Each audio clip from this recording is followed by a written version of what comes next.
Prepare for a fusion of knowledge and exhilaration where education and excitement collide. Taking you on an adventure that expands your mind and speaks to your spirit. I'm Master Nick. I'm Lady Dee.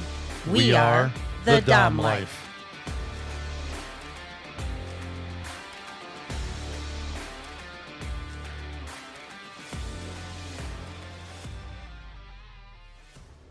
This podcast contains sexually explicit topics and adult content.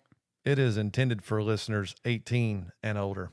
The opinions expressed in this podcast are ours alone, based on our personal thoughts, feelings, and experiences. We understand that others may have different opinions and experiences, and we respect that.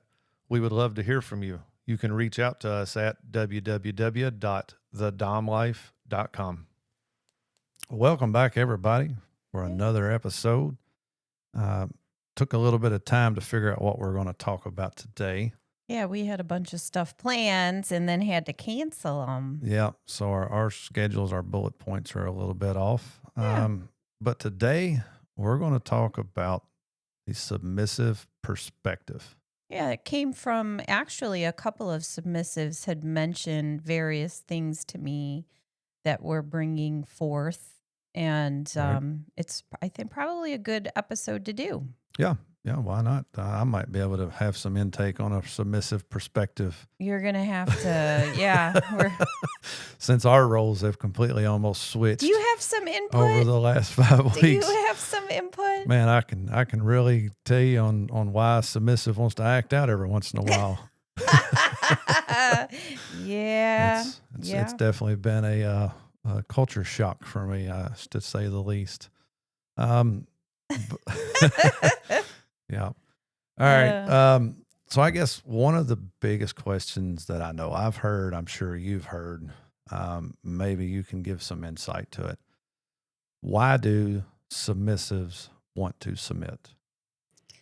So I think that a big part of it is nature. You know, you're always doing nature versus nurture, like how you're raised, although some of it is that.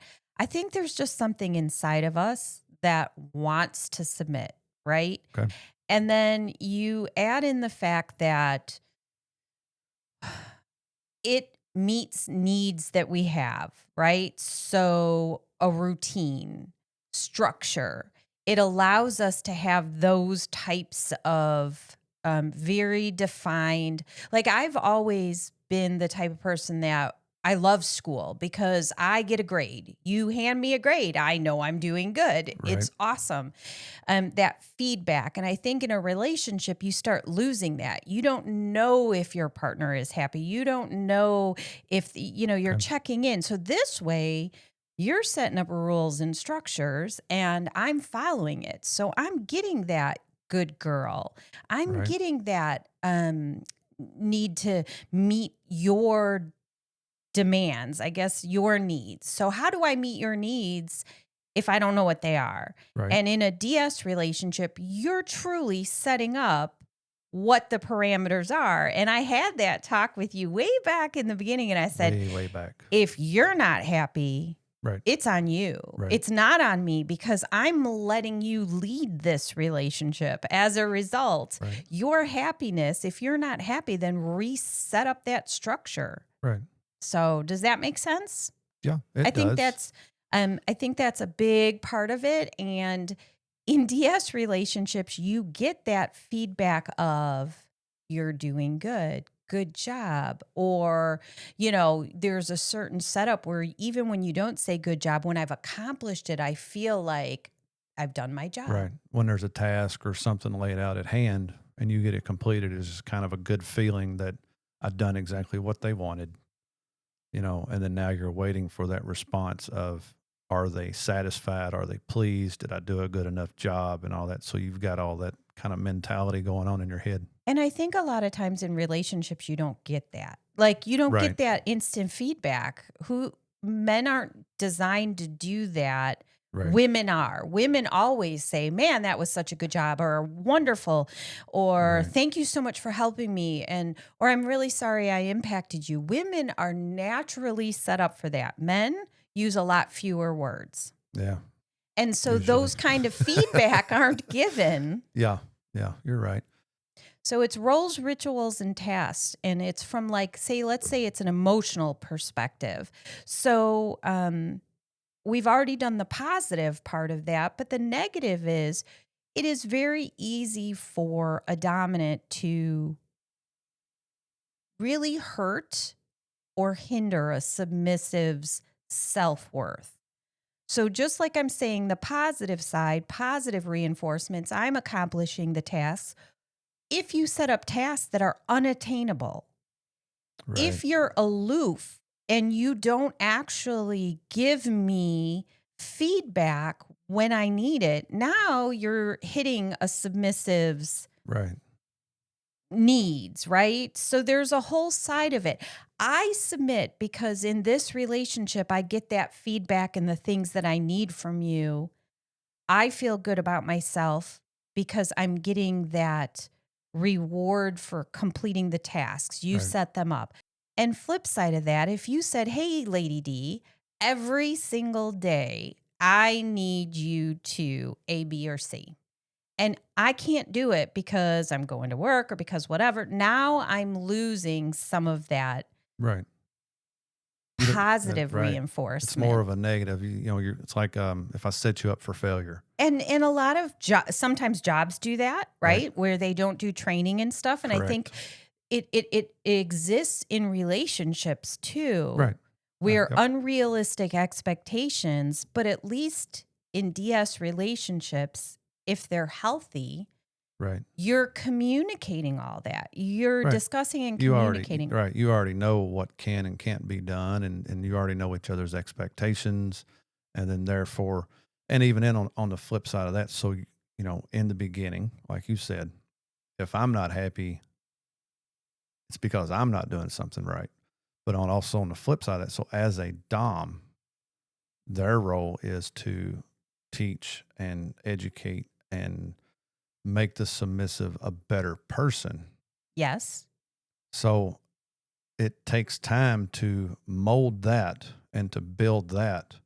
And then from there, once that has been accomplished, that's where the Dom can then start leading the way that they want to lead. Yes. Which is why we had some struggles Right. pretty big in the beginning because we set up a contract Right. and now we're structuring it and we But hadn't built. we hadn't molded that relationship well enough to start to do that. Right. Yes. And I think that one of the other things that can be very difficult is that submissives many times have a very dominant role in their lives Mm-hmm. and in their, leading the children and taking care of the household and doing um, CEOs of companies and, Right. responsible for so much that they want to give up the control. But it can also be hard to actually give up the control. Right. When you give me a command that I am not down for, it is a struggle for me to go, do I do this today or do I Right. not do this today? Right. Which way do we want to go? Because if I choose not to, then there's likely some sort of a punishment Correct. that's going to occur. Correct. Yep. And then that's when you've got to weigh the scales of good girl or brat. Which way do I want to go today? Which is a whole nother topic as well. I think and we might get into it a little bit A little here, bit. but also into there is some submissives that they are bratty. They want to be bratty. So, Right. and I think that is another topic for future episode to get into is, for one, why do you submit? But for two, why do you submit and be bratty to receive punishments? So there's just like a whole lot balled up there. But again, Right. we'll But we'll we, save we all we'll do hit get all that into a little a bit little bit on this of, one. right, a little bit of it. Right. Um, So now, interesting topic here, for like safe words. We stress, we preach, we talk all the time, the importance of communication, trust, safe words, those are like the main three things altogether. Safe words are put into place not only for the submissive's safety, but also for the dominant safety. Yes. If the dominant sees something the submissive is doing that may cause harm to the submissive or could cause harm to the dominant has every right to call a safe word as well. Yes. So safe words are put into place, for everybody's safety, and especially it's most importantly in at the beginning when you're trying to learn each other. Or Maybe when you're pushing, yeah, even or further in yeah, when well you're that's pushing yeah the that's later on, but in the right. beginning when you're learning, safe words are very important, and then you start to understand each other. And like for me, I know your body language. Yes, I you know do. when you are enjoying it. I know when I am pushing you, and I can almost tell when you're at your limits right before you call a safe word. Yes. But sometimes I'm wrong. Right. Sometimes you don't use a safe word. Right. So why is there times knowing that this safe word is there, knowing that I've never gotten mad or irritated for you using a safe word? Why would a submissive choose to not use safe words? So there's a couple of reasons for this, and it's strange because I've actually had conversations with other submissives about this. This is one of the topics that comes up is the use of safe words. Right. So sometimes a submissive will not use a safe word because they're trying to please their dominant. And if their dominant is a sadist and Right. wants to push further than they want to go, they want to please their dominant. Right. And so we don't have that situation in our relationship because we're lucky enough that you play in the dungeon with other women. So you can get your Right. bite of a sadist out there without having it to be me. Right. But there are some people where they want their dominant, they don't cross over and play with other people. That dominant is with you. This is a closed relationship. Right. And in that situation, they may not use their safe word in order to allow their dominant to meet their needs, Right. right? So the Correct. dominant's needs, and that can be dangerous. Sometimes it can be the opposite. Like, I know that there are situations where you're pushing me and you expect me to use my safe word. I know you can read my body and Yep. you could stop it, but sometimes you just want to push that push that envelope Yep. just so to see, let's see how far I can get her Right. today. And because that has a tendency to make subspace better. Hmm. Like if you're pushing deeper, sometimes you fall into a deeper subspace as well, just because you let go of some of your body stuff. Right. But if I know that you're trying to get me to say a safe word, it might be a bratty thing to not say it. Like, Right. oh, we're still at green, even though we're not, and we're not. Right. Right. Yeah, there's been times I'm like, there's no way. There's no way you're taking all of this, and you're just sitting up there, and I could tell with every hit, with every tap, the body flinches a certain way. I know it's not enjoyment, but the fact that you're still standing there taking it and doing it and not saying anything, yeah, that's kind of like a cat and mouse kind of game right there that goes on, Right. Yeah. And then there's other times that it could be a power struggle. Okay. So I think that for very dominant and strong women, maybe not just and men, but for people who tend to be leaders in their lives, not saying a safe word may be a point of pride. It Right. may be, you don't get that from me. You're not strong enough to take my safe word or for me to give Right. my safe word, which isn't a good or healthy thing. Correct. Those are the kind of things that you really need to address because we just had a situation, right? Funny story that we're talking about this today when you talk to somebody who said, I don't have a safe word. Well, no, they said I don't use a safe word. So that is saying to you in advance, I don't use a safe word Right. means I don't believe that you're strong enough. Right. To push them over the edge. And to me, that's not healthy Right. unless there's other things behind it, which you didn't get into I didn't ask questions. I want to go further into the discussion. I just didn't feel like at that moment that it was the right that was the time. right time to discuss that. Um, but yeah, I mean, I agree. Was it that they know me enough or think they know me enough to want to challenge me, or is it something they actually do in an everyday life with Right, because if you whoever they say that are? to a dominant, now Yeah. that dominant is going to push themselves Oh yeah. maybe to the point where it's not safe for you Right. because they feel like maybe I can get this person to use a safe Right. word. And that's not a good way to enter into any Correct. discussion about dungeon play. Correct. But I would like to know more. Oh I'm yeah. interested in knowing I'm more. definitely going to want to take that discussion even further with them to try to understand it again. One, for the healthy side of things. If they want to explore into the BDSM world, I don't want them going to just anybody and everybody and letting them know that they don't use safe words, because that I feel that could get them into a very dangerous, unsafe situation that could end horribly for them. Right. Or was it more of a just, I'm going to be a brat to you today and tell you that, because I'm not going to lie. The minute I heard it, my mind immediately went to, okay, fucking challenge accepted. But see, but you're a safe dom. Like Yes. you've played with enough different women Right. at enough different levels of experience and pain Right. tolerance that you would never push somebody that you've just started with Correct. to an So extreme I'm kind of level. thinking maybe it was just said to me Right, for that reason. Yes. which But is the hope. we will find out We will. once we get back into that discussion with them.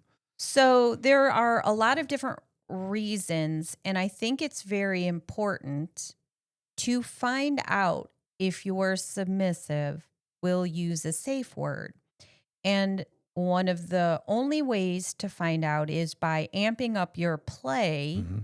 to the point where you said, you see my body flinching, Right. and it is not flinching in a good way. Correct. So if you take that another step up and I don't use a safe word, then at that point you have to make some decisions on Right. what to do. Right. What would be your response if you know I should have safe word? You've amped it up. Now, what are your responses For to that? me, in a situation like that, if there was a time that you refused to do a safe word, but I could tell by your body language, by your reactions that you was not enjoying it, I would end the scene. Okay. I would end it. We would do the aftercare. We'd make sure everything's good. But then it would be a me and you off by ourselves, nobody else around, and it would be a open communication of me telling you that I seen your body reactions. I seen the flinches. I seen the way you was moving. It wasn't sexy. It wasn't enjoyment. It wasn't any of that. I was seeing pain. I was seeing discomfort. I was seeing you not enjoying yourself, and try to get you to openly communicate with me why you chose not to use a safe word. I think that to me was one of the first things that I thought too. The right way Yes. for our dynamic and for people who are considerate of the other person who Right. cares, that's the right way to Right. handle it, I Because think. I think that's where you could cross that very thin, very light gray line. Again, you could be a sadist. There's nothing wrong with being a sadist. A sadist inflicts pain on others. However, through my eyes, if I'm inflicting pain on somebody else that did not want it, was not enjoying it, to me that's crossing the line. Right. That is not BDSM Right. in my eyes. Yes. There is a lot of people that will disagree. Everybody's entitled to their opinion. Well, we But were just in my eyes, yep. if I just put somebody on the cross and I am inflicting pain because I want to inflict pain, and I know I can tell They're not enjoying 100% it. they're not enjoying it, Mm-hmm. to me, that's not BDSM. That's crossing the line. So if I'm amping it up and you're refusing to give a safe word, I would feel that I would be crossing the line, continuing to amp it up or staying at the level that I'm at. Okay. I feel that would be crossing the line more into assault or abuse versus BDSM. Right. Right. I am with you 100% because just like we were talking about the play that we watched over at the Leather and Kink weekend, Mhm. where they were pushing the submissive down onto the Right. Legos and everything, there was giggling and laughter. Correct. And there was, even though I was looking at it going, that looks like I couldn't even handle a Right. bit of that. That relationship, that Right. dynamic it was enjoyable It was. still for the Al person. Although they would say "ow" or scream out a painful thing, usually, and 99% of the time, after the painful scream was a joyful giggle, Right, right, exactly. so but the body movements, they would flinch, but then you would just kinda see them release and go into it. I mean, it was the body movements. You coulda took away the sound, Right. and you could still tell, "That hurts," but look at that body movement, they're still enjoying it. Yes. So that is, a telltale sign. I've said it before. Being a good dom, you have to watch, you have to observe, you have to learn your partner and your submissive. Um, and once you start to learn, that's when you can start pushing the edge a little bit Well, and that's seeing where they go. you tell new people on the cross that you're playing with at the club, Hmm. you've not touched them before, they want to experience it. Yep. You leave them wanting. You don't take them anywhere I don't. close to Yeah, their edge. I do You're not. just trying to let them experience. Right. I think doms that are new have to learn that. Yes. Like you want them to experience it, Right. but you're not trying to cause them to go, I Right. hate this forever, I'm leaving. Oh, there's been several that I've had that I wanted to go so much further. I mean, wanted to explore with them so much further. But again, yes, like you said, for first timers, especially first timers, sometimes second timers or third timers, I want to leave them wanting more Yep. in hopes that they come off the cross, they get with their partner, and then them and their partner start exploring. Yes. I, Exactly. but there's been a few that I'm like, fuck, I want to keep I going. know, and I can tell usually they're very short Yeah. and they're very responsive. Their Oh, yeah. body Their is body movements. moving and Oh, yeah. you can tell that they are sinking and enjoying into it. And I can see that Right.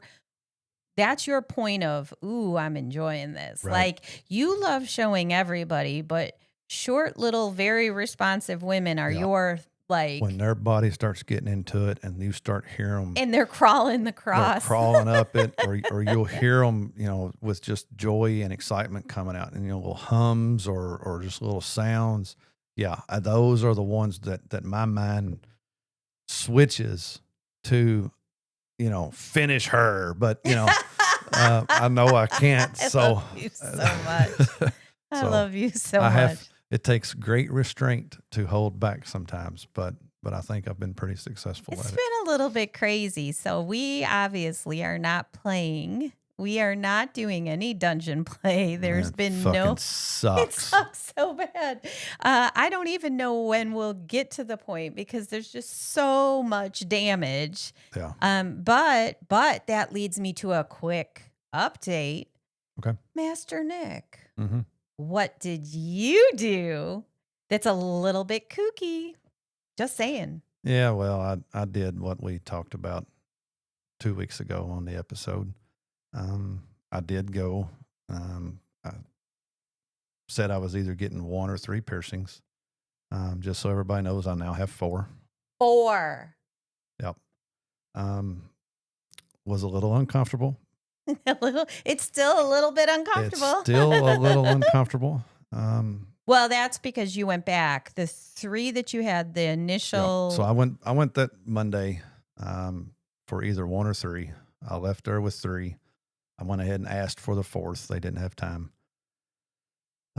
They said, in 4 to 6 weeks for me to come back. they would downsize the bars because they put Very wide. very wide bars in and to allow for any Swelling. swelling or any of that. They said come back in 6 weeks when everything's starting to heal up. They was going to downsize. We'll do the fourth one then.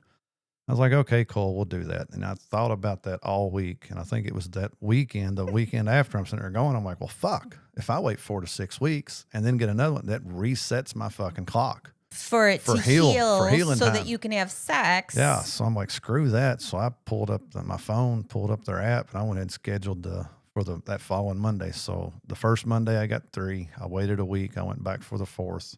And the 4th is the closest to your body, and that Yeah. one is getting a little bit hung up more than It the is. other ones. And it's just the type of underwear that I wear. Right.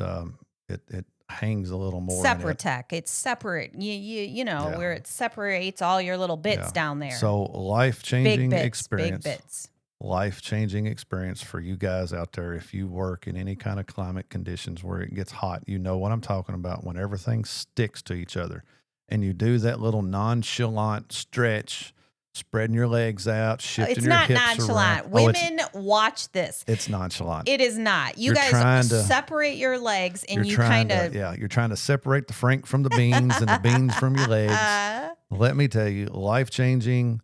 It changed my whole world, changed my aspect on life. Separatech underwear. Not only do they have the pouch that holds the balls, you've got a pouch For just your for penis, just the dick. the head. And nothing touches nothing. Yeah. No matter how hot you get, it will not stick to each other. Love them. However, When for you the- have a Jacob's ladder, when you have the Jacob's ladder and the last piercing's right at the pretty much base of your dick, it gets pulled it gets a little hung bit. quite a bit.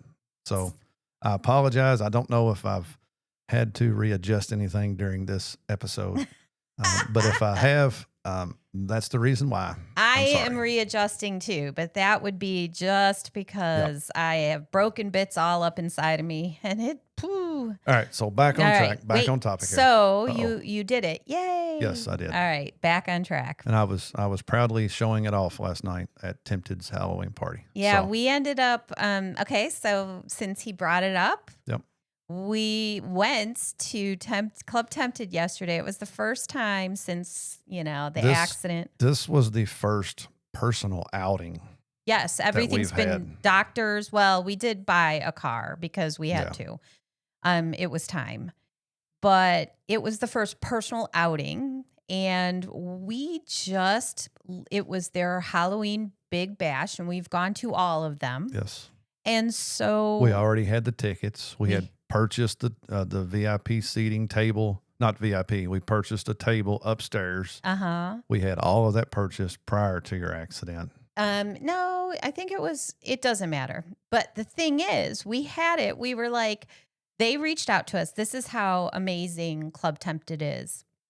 The managers, Tanya, who is in the middle of their busiest busy, Yes. reached out and said, you're probably not coming. Do you need to release the tickets back to us? We can refund you. You need the table, blah, blah, blah.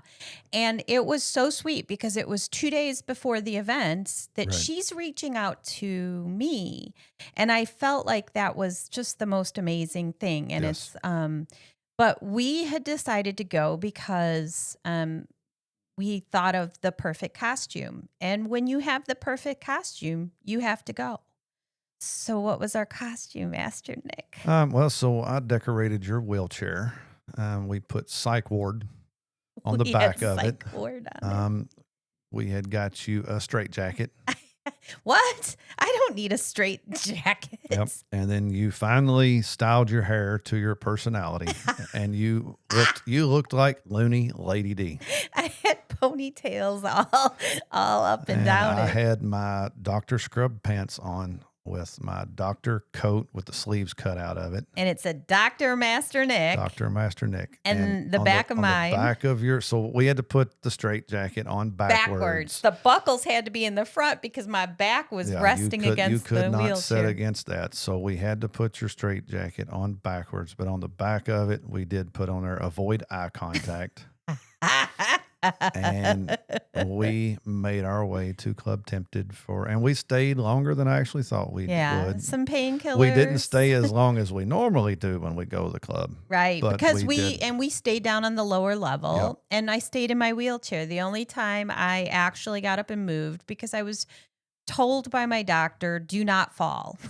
Right. She made it quite clear that falling would be very bad for my health right now because the fractures are starting to heal and stuff. Right. So the only time I stood up was to use the walker to do like 5 steps into the bathroom directly behind us and to the stall. That was the only time I used the walker. The rest of the time, I was in my wheelchair protected by you. You had to sit right directly behind me. So Yep. we did go for Halloween. We did. We made it for Halloween.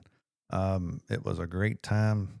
Loved everybody that stopped by. And they all talked said our to costume us. is amazing. Yep, everybody loved our costumes. And then half the people went, "Oh, that's for real, isn't it? We saw about your accident." Well, there was some people said, "So is the wheelchair real or is it a prop?" I'm like, well, no, I mean, it's real. She has to have it to get around. And then some people had heard about it. They follow us on social media or they listen to our podcast.